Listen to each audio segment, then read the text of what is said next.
L'amour du Seigneur est immense. De David. Je veux remercier le Seigneur. Je veux remercier le Dieu saint de tout mon cœur. Oui, je veux dire merci au Seigneur, sans oublier un seul de ses bienfaits. C'est lui qui pardonne toutes mes fautes et guérit toutes mes maladies. Il arrache ma vie à la tombe, il me couvre d'amour et de tendresse. Il remplit de bienfaits mes vieux jours. Il me donne une nouvelle jeunesse, et j'ai la force de l'aigle qui s'envole. Le Seigneur rend des jugements justes. Il fait justice aux gens sans défense. Il a découvert ses projets à Moïse et ses grandes actions au peuple d'Israël. Le Seigneur est rempli de tendresse et de pitié.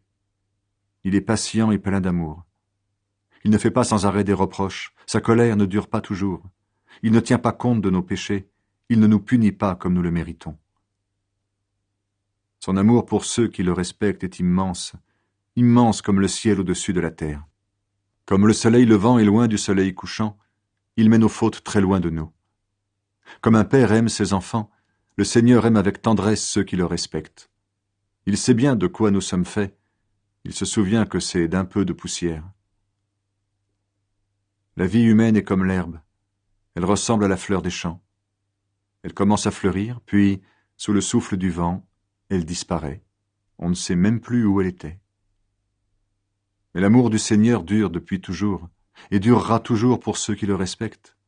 Il reste sans cesse fidèle pour les enfants de leurs enfants, pour ceux qui gardent son alliance et pensent à faire ce qu'il commande. Le Seigneur a son siège dans le ciel.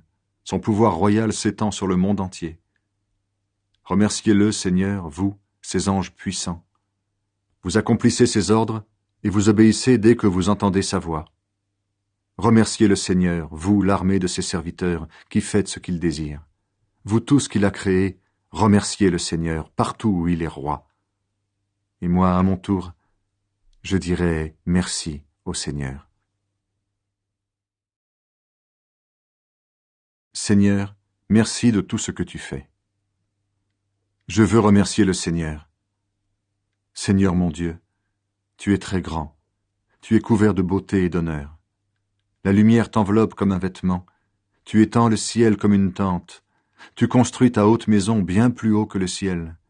Tu prends pour char les nuages, tu avances sur les ailes du vent, tu te sers des vents comme messager et des éclairs comme serviteurs. Tu as fixé la terre solidement, maintenant elle ne tremblera plus jamais. Tu l'as couverte de la mer comme d'un vêtement, l'eau est montée au sommet des montagnes.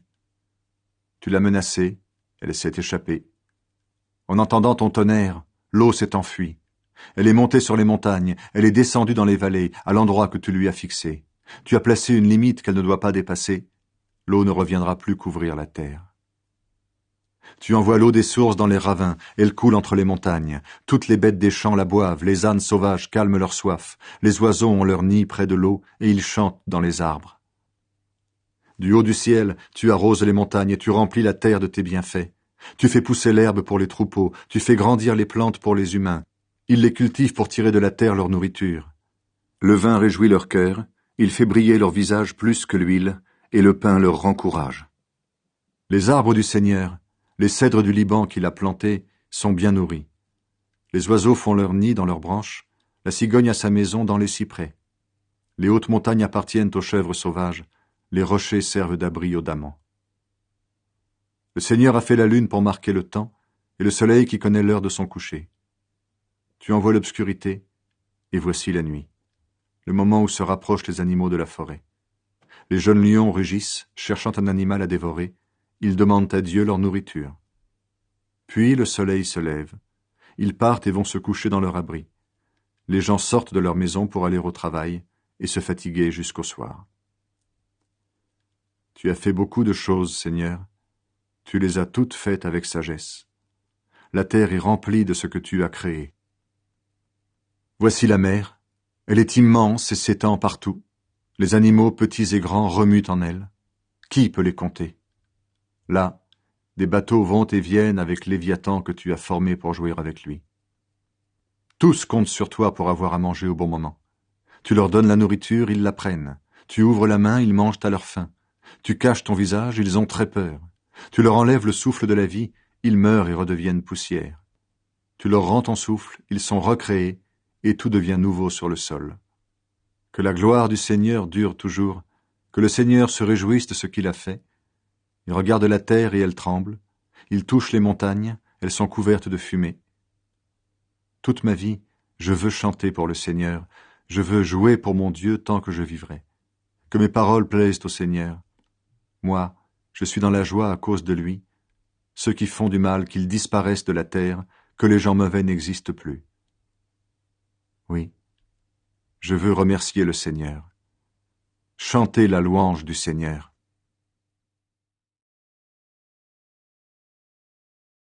Racontez les exploits du Seigneur. Remerciez le Seigneur.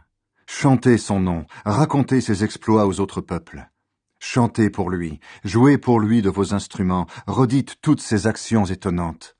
Soyez fiers de lui, le Dieu saint, soyez dans la joie, vous qui cherchez le Seigneur. Cherchez le Seigneur et son aide puissante, cherchez sans cesse sa présence. Vous, la famille d'Abraham, son serviteur, vous qui êtes nés de Jacob et que le Seigneur a choisi, souvenez-vous des actions étonnantes qu'il a faites. Rappelez-vous ses exploits et les décisions qu'il a annoncées. Notre Dieu, c'est lui, le Seigneur, qui gouverne toute la terre. Il s'est toujours souvenu de son alliance, de la parole donnée pour 1000 générations. C'est l'alliance établie avec Abraham, confirmée à Isaac par un serment. De cette alliance, il a fait une loi pour Jacob, une alliance sans fin pour Israël, quand il a dit « Je te donnerai le pays de Canaan, ce sera votre part. » Nos ancêtres étaient peu nombreux, on pouvait les compter. C'étaient quelques étrangers installés dans le pays. Ils allaient de pays en pays et de royaume en royaume. Pourtant le Seigneur n'a laissé personne les écraser par l'injustice. À cause d'eux, il a puni des rois. Il a dit « Ne touchez pas à ceux que j'ai choisis, ne faites pas de mal à mes porte-paroles. » Il a fait venir la famine dans le pays, il n'y avait plus de nourriture. Il a envoyé un homme devant nos ancêtres, c'était Joseph, qu'on a vendu comme esclave. On lui a attaché les pieds avec des chaînes, on lui a mis un collier de fer autour du cou. Cela a duré un certain temps. Un jour, ce que Joseph avait annoncé est arrivé, et ainsi le Seigneur a montré qu'il était innocent. Le roi d'Égypte a donné l'ordre de lui enlever ses chaînes, le maître des peuples l'a fait libérer. Il l'a nommé chef de sa maison et gérant de toutes ses richesses. Joseph a dû enseigner les ministres comme il le voulait et apprendre la sagesse aux vieux conseillers. Ensuite, Jacob est venu en Égypte, Israël a été un étranger au pays de Cham. Dieu a donné beaucoup d'enfants à son peuple, il a rendu les Israélites plus forts que leurs ennemis. Il a changé le cœur des Égyptiens. Ils se sont mis à détester son peuple et à comploter contre ses serviteurs. Dieu a envoyé Moïse, son serviteur, et Aaron qu'il avait choisi. Chez les Égyptiens, ils ont fait des actions étonnantes de la part de Dieu. Ils ont fait des choses extraordinaires dans le pays de Cham. Dieu a envoyé l'obscurité, tout était dans la nuit et personne ne s'est opposé à sa parole. Il a changé l'eau en sang, il a fait mourir les poissons. Les grenouilles ont envahi leur pays jusque dans les chambres de la maison du roi. Dieu a donné un ordre. Alors, les mouches piquantes et les moustiques sont arrivés dans toute l'Égypte. À la place de la pluie, il a envoyé la grêle, et la foudre a mis le feu dans le pays. Il a détruit leurs vignes et leurs figuiers, il a brisé les arbres d'Égypte. Dieu a donné un ordre. Des nuages de sauterelles et de criquets sont arrivés. Ils ont mangé toutes les plantes, tout ce qui pousse sur le sol. Ensuite, dans les familles d'Égypte, Dieu a fait mourir tous les fils aînés, les premiers fruits de la puissance de leur père. Puis il a fait sortir nos ancêtres chargés d'argent et d'or. Dans leurs tribus, personne n'est resté en arrière. Les Égyptiens étaient contents de leur départ parce qu'ils tremblaient de peur. Dieu a étendu un nuage de fumée pour protéger nos ancêtres, et la nuit, un feu les éclairait. Ils ont demandé à manger.